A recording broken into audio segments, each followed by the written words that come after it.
Escuchas Conversaciones sin Pauta.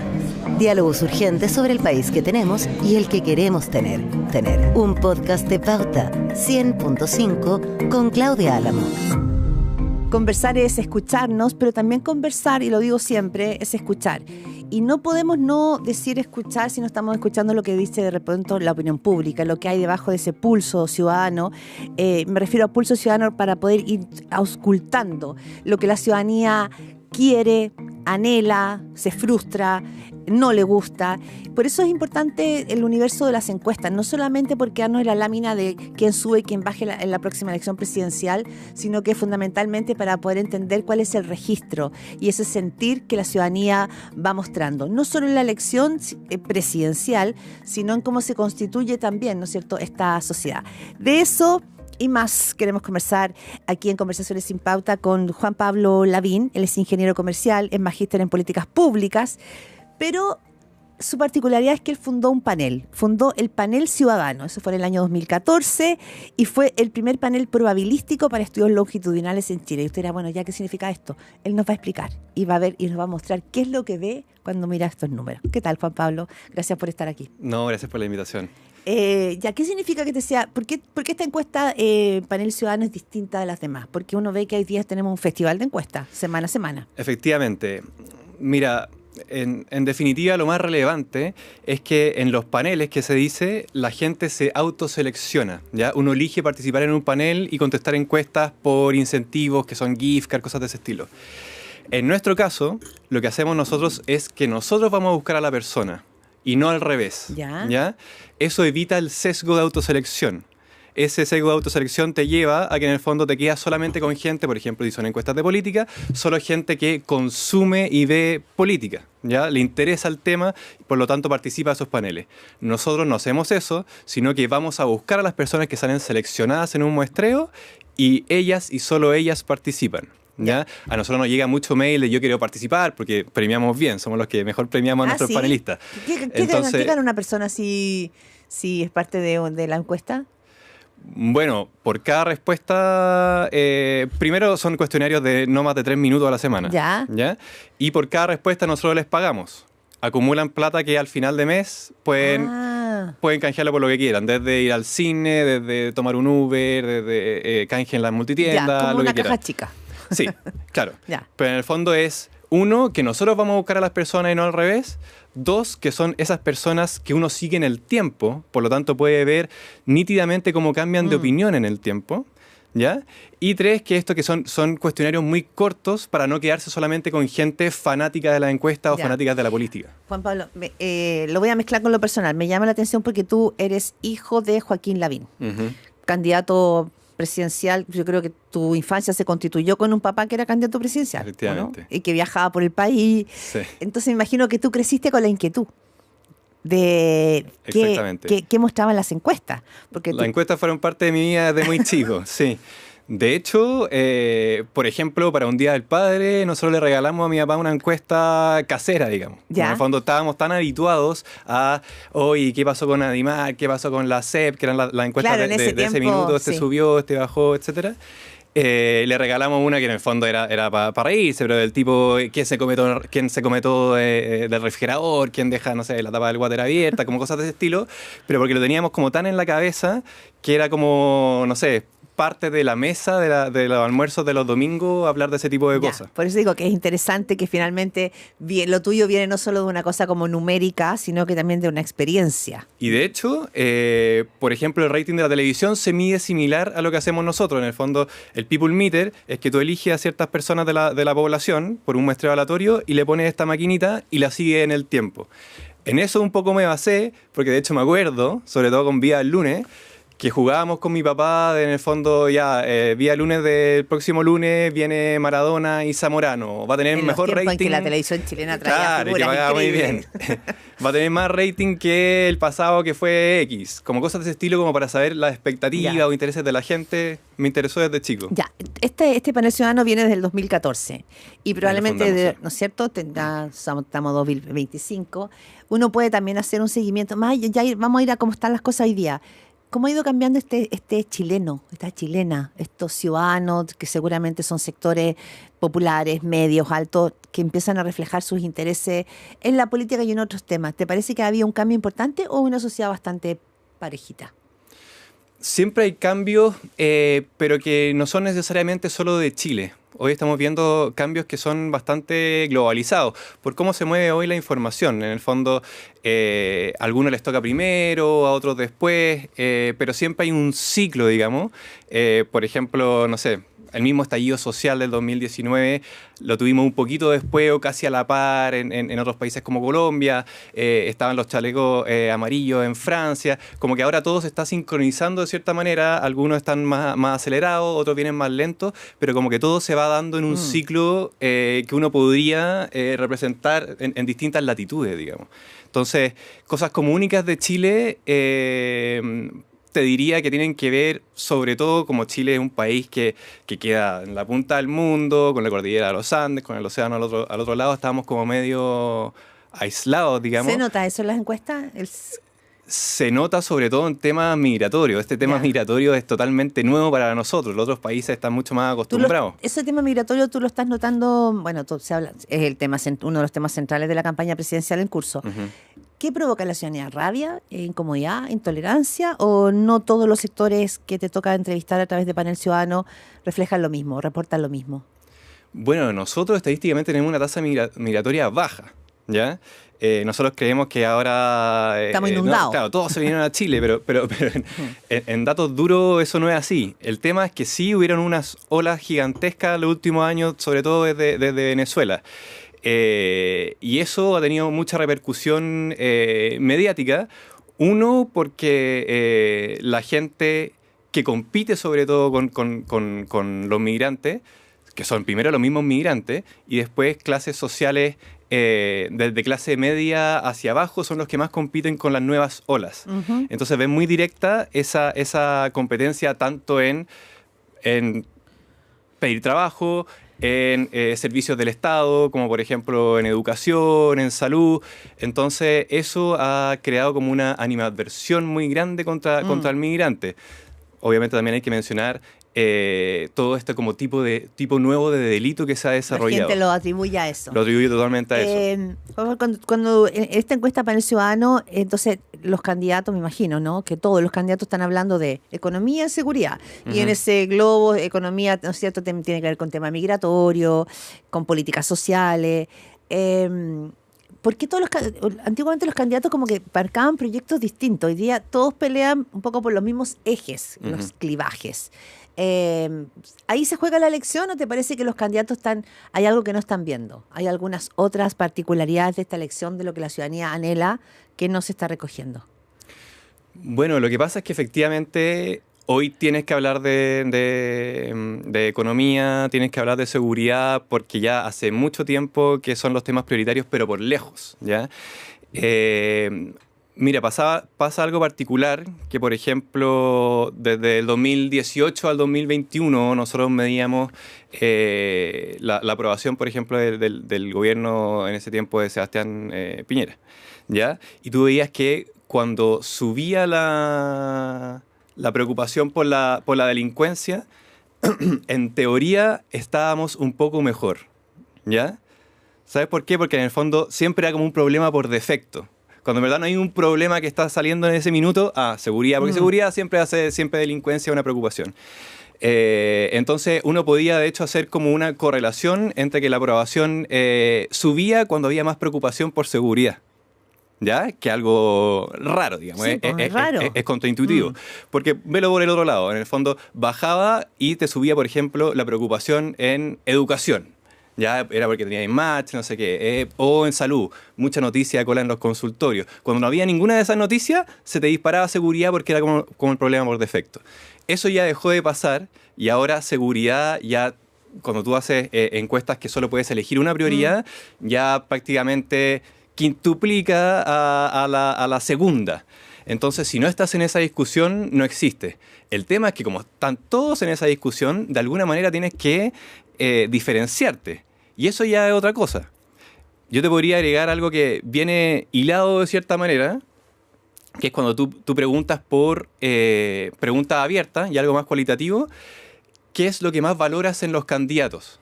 ¿Ya? No necesariamente en los candidatos que hay, sino que en un presidente, claro. digamos, o en un líder. Hoy la confianza y la honestidad está punteando por lejos. El problema es la segunda derivada de eso. O sea, ¿qué es honestidad para la gente hoy? ¿Ya? Es lo que más marca por lejos y antes no era así. El problema es que la honestidad pasó a ser una honestidad subjetiva o flexible. Tú lo puedes ver eso en líderes mundiales. O sea, el mismo Trump, por ejemplo, es un líder que puede estar objetivamente mintiendo. Tú puedes tener así un documento al lado que dice lo contrario y firmado y totalmente objetivo, pero la gente lo puede encontrar honesto porque quiere creer lo que quiere él creer, dice. nomás. O porque lo dice de una manera que puede ser convincente aunque esté mintiendo. Efectivamente. Entonces, por un lado tú dices, ok, la honestidad es lo primario. Claro, queremos a alguien íntegro. Claro, pero claro, a la vez, cuando para cada persona la realidad es distinta, esa honestidad al final se evapora. Ya, pero con la confianza no pasa lo mismo, ¿o sí? Con la confianza es similar en el sentido de que tiene un poquito más que ver con consistencia también, pero de todas maneras es similar, porque en el fondo es creer en una persona o no, y creer en una persona se basa al final en la honestidad. Entonces es difícil crear ese valor porque al final no hay datos objetivos que lo puedan sostener. Mira, nada que ver, pero el otro día fui a la feria, que es la feria a la que yo voy hace 20 y tantos años. ¿Ya? Entonces mis caseros no son caseros, son gente con la que parte de mi universo. Uh-huh. Y uno de ellos, que todos opinan de política, de todo, ¿saben? Me dijo, ¿sabes qué? Aquí la elección se juega por el que se tropiece menos. El que cometa menos errores gana la elección. Uh-huh. Y me quedé pensando en esa frase, porque me ha tocado cubrir muchas elecciones presidenciales, incluidas las de tu papá, y las elecciones se jugaban en la idea, en las propuestas, incluso, ¿no es cierto?, en lo que emanaban estos liderazgos. Uh-huh. Pero hoy día es en quién se equivoca menos o en quién se equivoca más. ¿Tú tienes esa sensación en las encuestas cuando usted hacen los estudios de opinión? Sabes que sí. Creo que es muy acertado el comentario que te dijeron en esa oportunidad.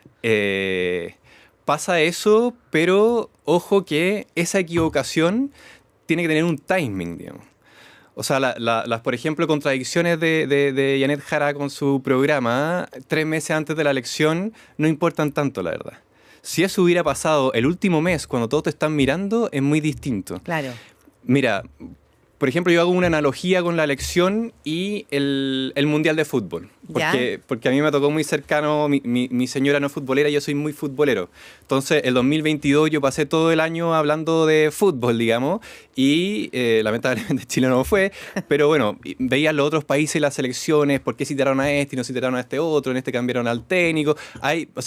Hay mucho medio y mucha noticia sobre el fútbol ese año, pero el Mundial se juega solo un mes, ¿cierto? Entonces, durante todo ese año, mi señora ni ahí, nunca supo. Y a medida que tú te ibas acercando, sobre todo a la final, empieza a preguntar, este equipo es bueno, este partido va a ser entretenido, y hasta que al final, el mismo día de la final, vio la final completa, tomó partido entre Mbappé o Messi, ese tipo de cosas, y ahora yo lo encuentro eso muy similar a lo que pasa con la elección en este votante obligado, esos 6 millones que ahora empezaron a votar y antes no votaban. Ellos no están viendo la conversación de hoy y la van a empezar a ver el último mes. Entonces las equivocaciones de ese último mes se van a pagar muy caro. Ya, o sea, eso va a empezar a pasar en octubre. Efectivamente. En la quincena de octubre en adelante. Efectivamente. Obviamente las equivocaciones de ahora sirven de munición también para ese mes, pero es mucho más duro o potente las equivocaciones o aciertos de ese mes. Estás escuchando un podcast original de Radio Pauta 100.5. Juan Pablo, ya quiero ir también hay un último estudio que me parece interesante respecto, ¿no es cierto?, como del rebaraje interno de los apoyos. Pero previo a eso, esos 6 millones, todo el mundo habla de los votantes obligados, y seguramente los votantes obligados deben mirar hacia el lado como de qué será que están hablando, digamos, porque no están informados que son ellos mismos. Efectivamente. Sabemos que son una franja de electores o de ciudadanos no politizados, que, como dijo Katia Araujo, eran como una suerte como de electorado infiel, o sea que un día podrían votar por Kast o por Jara, dependiendo, digamos, de qué clic les haga. ¿Están así? efectivamente hay 6 millones de chilenos y chilenas que pueden inclinarse hacia la derecha o hacia la izquierda con toda facilidad. Sí. Bueno, obviamente en los estudios nosotros tenemos que generalizar y hablar de promedio. Sí. Estos 6 millones de personas, que básicamente estamos hablando de elecciones de 13 millones, entonces son casi la mitad, ¿ya? Un poco más del 40%. Entonces esos 6 millones, obviamente hay de todo. Todos tenemos amigos, familiares, vecinos, conocidos que antes no votaban y ahora están votando. Y tienen, si empezamos a hablar ya dentro de los promedios, tú antes, cuando hacías encuestas, tenías que calcular el votante probable, ¿ya? El 50% que sí votaba, ¿ya? El 50% tenía ciertas características, por ejemplo, se votaba más en comunas con ingreso comunal más alto, ¿ya? Votaban más desde los 50 hacia arriba, votaban más mujeres, votaban más en centro urbano. Entonces, ¿qué pasa ahora? Que se neteó esto. Tú sabes que esos 6 millones que entraron a netear proporcionalmente son más hombres, proporcionalmente son más jóvenes, proporcionalmente están más en regiones y en la periferia. ¿Ya? Porque en el fondo yo pensé que eran más mujeres. No. No, porque hombres. Antes votaban más mujeres que hombres. O sea, hay más mujeres que hombres votante en Chile. obligado, entonces, así radiografía breve, ¿son hombres? Sí, de más de 50 años. En términos marginales. Sí, pero hombres de más de 50 años. Menores de 50 años. Porque el voto se estaba agentando, sí. Ahora entraron más jóvenes. Además, más de regiones que de centro urbano. La característica obvia, de hecho ellos voluntariamente no querían participar, es que no les gusta la política, a algunos no les interesa y otros tienen rabia contra ella. ¿Ya? De hecho, con la misma conversación yo estoy prácticamente definiendo al voto de Parisi. O sea, para mí el electorado de Parisi, el potencial de Parisi se disparó para esta elección, ¿ya? Creo que él todavía no ha permeado todo lo que puede permear en ese votante, porque ese votante no es fácil de comunicarle, si como estamos hablando, no es una persona que está interesada en esto. Entonces le hablan de política en el matinal, por ejemplo, y lo cambia. Entonces, llegar a ese votante no es fácil. ¿Y Parisi recoge esa rabia, dices tú? ¿Responde a una rabia? Aún no. ¿Ya? De a poquito lo está haciendo. De a poquito lo está haciendo, sí. Pero esta cosa, ponle tú, de Parisi que hizo como con la camioneta, enchular a la vieja, todas esas cosas que todo el mundo, la gran política criticó, pueden hacer pie en la realidad de esos sectores que tú dices. Hacer el sentido. De todas maneras. O sea, no sé qué tanto está en la estrategia o no, pero el punto es que él está hablando de que este es el sistema, digamos, que nos ha abusado por tanto tiempo y a mí no me interesa cambiarlo. Yo no estoy hablando de derecha a izquierda, los fachos, comunachos, eso no me interesa, pero yo tengo las herramientas para que tú ganes en ese sistema. Y eso es justamente lo que esperan estas personas. ¿A quién le roba a Parisi? No le importa si es de izquierda o de derecha, le importa ganar. ¿A quién le roba a Parisi? ¿Le roba más a una Evelyn Matei? ¿Le roba más a José Antonio Kast? ¿Le roba más a Johannes Kaiser? ¿Le roba más a Janet Jara? Pues si son grupos desideologizados, imagino, ¿dónde come más? Eso es muy buen punto. Justamente le quita a los menos ideológicos, ¿ya? En primera instancia, aunque quizás no suena lo más intuitivo por lo menos ideológico, pero a José Antonio Kast es el que más le quita hoy. Parisi, sí. Porque el voto de Kast, recordemos que cuando empezó a votar este votante obligado en nuestro estudio, 8 de cada 10 votaron rechazo en el plebiscito del 2022. 8 de cada 10, ¿ya? Es un voto impugnador contra incumbente, digamos. ¿Quién es el que simboliza hoy como la fuerza más grande, como el dique contra el comunismo, en este caso por Janet Jara, es por lejos José Antonio Kast? Y él es el que habla de gobierno de emergencia, no me importa como en el fondo toda la agenda progre o todo ese tipo o la ideología, sino que me importa que un Chile seguro y que la economía empiece a andar. Ese votante hoy está mayormente con José Antonio Kast, pero tiene vasos comunicantes, diría yo, más estrechos con Parisi que con él. Entonces, a medida de que Parisi... mira, qué interesante, porque mucha gente decía que era una amenaza para Matei. No. O sea, bueno, cada uno con sus teorías, sí. pero en el fondo el voto de Matei, por las mismas cosas que dice, o sea, el hecho de salir, por ejemplo, con, no sé, 40 economistas, PhD atrás, como ese tipo de cosas, ¿qué le va a interesar al votante obligado? No está ni ahí con eso, no sabe quiénes son ni tampoco le interesa. Le importa al votante habitual que dice, ya, una cosa es ganar, otra cosa es gobernar, entonces necesitamos consenso, necesitamos equipo. Eso es un voto mucho más pensado, mucho menos emocional. Entonces, el voto de Matei tiene una base más sólida en ese sentido. Ya. Pero no tiene tanta llegada en este votante más emocional. Sí. Es un poco emotivo. El último estudio de Panel Ciudadano, por lo menos hasta ahora, entonces estamos yendo semana a semana, esta cosa va cambiando mucho. Pero aquí dice, bueno, que cada semana los números esconden un rebaraje interno de apoyo. Es interesante el punto, lo estamos hablando respecto de Parisi y Kaiser. ¿Qué está pasando, por ejemplo, con los otros candidatos? ¿Qué está pasando con Janet Jara? ¿Cómo se están moviendo estos apoyos? ¿Hacia dónde cruzan? ¿Hacia dónde vuelven? Bueno, lo primero de eso, rebaraje de votos, es que nosotros al consultar, encuestar a los mismos encuestados, puedes ver algo que nadie más ve, que en el fondo siempre se habla de la foto del momento, ¿cierto? Sí. Pongamos, no sé, por ejemplo, nuestra última encuesta comparada con la semana anterior, 28K semana 1, 28K semana 2. Uno dice, no pasó nada. Eso es mentira. Pasa y siempre, solo que las otras encuestas no lo pueden ver porque no sigues a la misma persona. No sabes que esa persona te dice una semana algo y la semana siguiente te dice otra cosa. Entonces, en simple, los indecisos, uno siempre los estima como ese 10, ahora alrededor del 10-12% que dice no sé o dice anularía ninguno. En realidad es mucho más. Nosotros calculamos un 35%, ese 10 más un 25% que se mueve semana a semana entre candidatos. Algunos se mueven solo entre los de derecha, otros se mueven solamente entre el ninguno y uno, ¿ok? Pero hay un 25% que no está consolidado. O sea, uno, no es verdad que esta elección esté jugada, como muchos dicen. Dos, no es verdad que el escenario presidencial esté congelado de las últimas 2 semanas. Claro. No es verdad. No es verdad.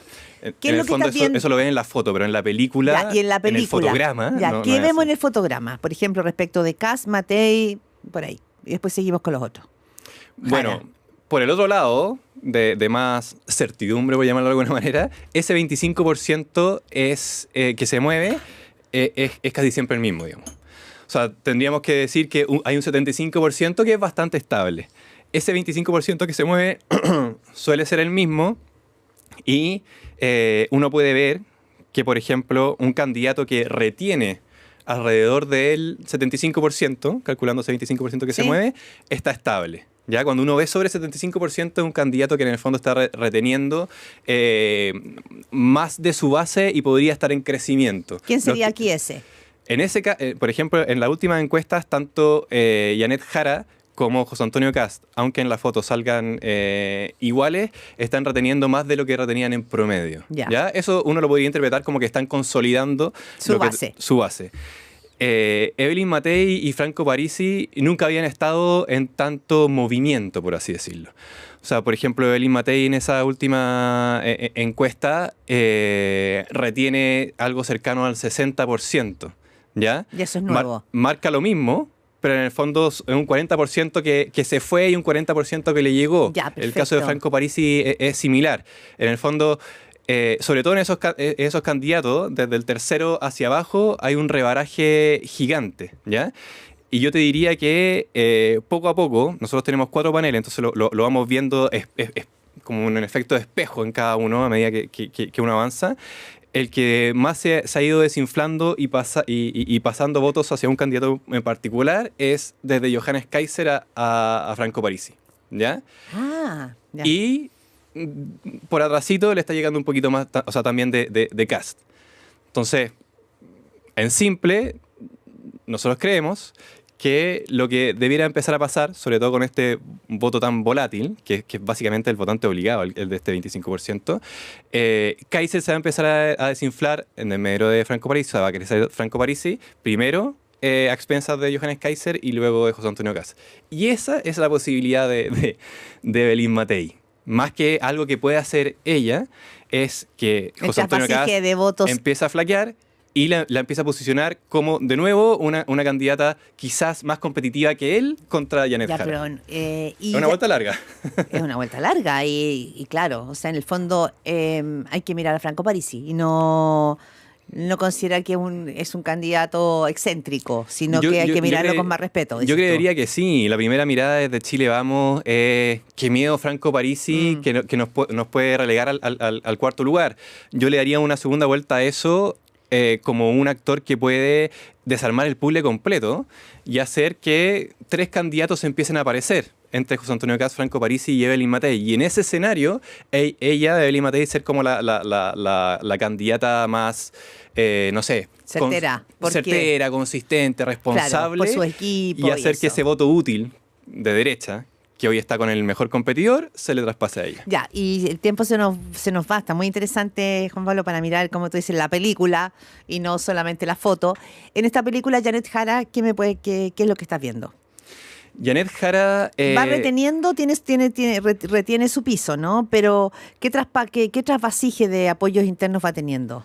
Lo que pasa es que Janet Jara tiene un techo súper marcado por el Partido Comunista en el votante habitual. ¿Ya? El votante obligado no le interesa ni tampoco comprende tan bien qué significa. O sea, las declaraciones de Lautaro Carmona le dan exactamente lo mismo. Sí, nunca la va a escuchar, o sea, no la escuchó ni la va a escuchar tampoco. Sí le complica al votante obligado que sea continuidad del gobierno actual. Si tú ves la aprobación, por ejemplo, de Gabriel Boric, dividida por tipo de votante, tienes alrededor de un 35-36% en el votante habitual y la mitad en el obligado. ¿Ya?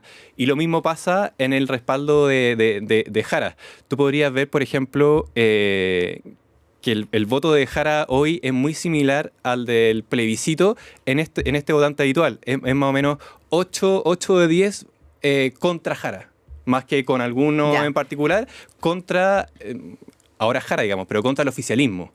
¿Ya? Por lo tanto, ella tiene potencial mayor en este votante obligado por ser ella. Ella es como buena candidata como persona y el PC no le juega en contra en este votante.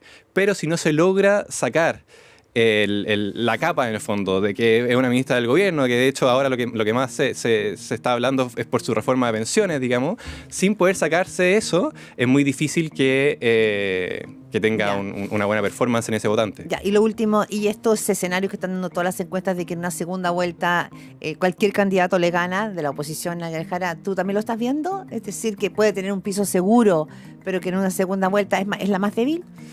Sí, mira, antes del cambio del sistema electoral ya era muy difícil que una candidata oficialista ganara por el péndulo que estamos viendo no solo acá, sino que prácticamente en todo el mundo. Ahora le sumaste 6 millones de personas que votan, que son sobre todo más impugnadoras que el resto. Entonces la probabilidad de que gane alguien oficialista es mínima.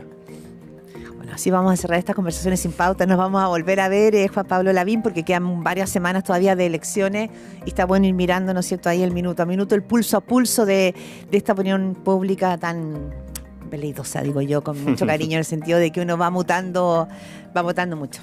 Muchísimas gracias. No, gracias, Claudia, por la invitación. Esto fue Conversaciones sin pauta. Diálogos urgentes sobre el país que tenemos y el que queremos tener. Con Claudia Álamo.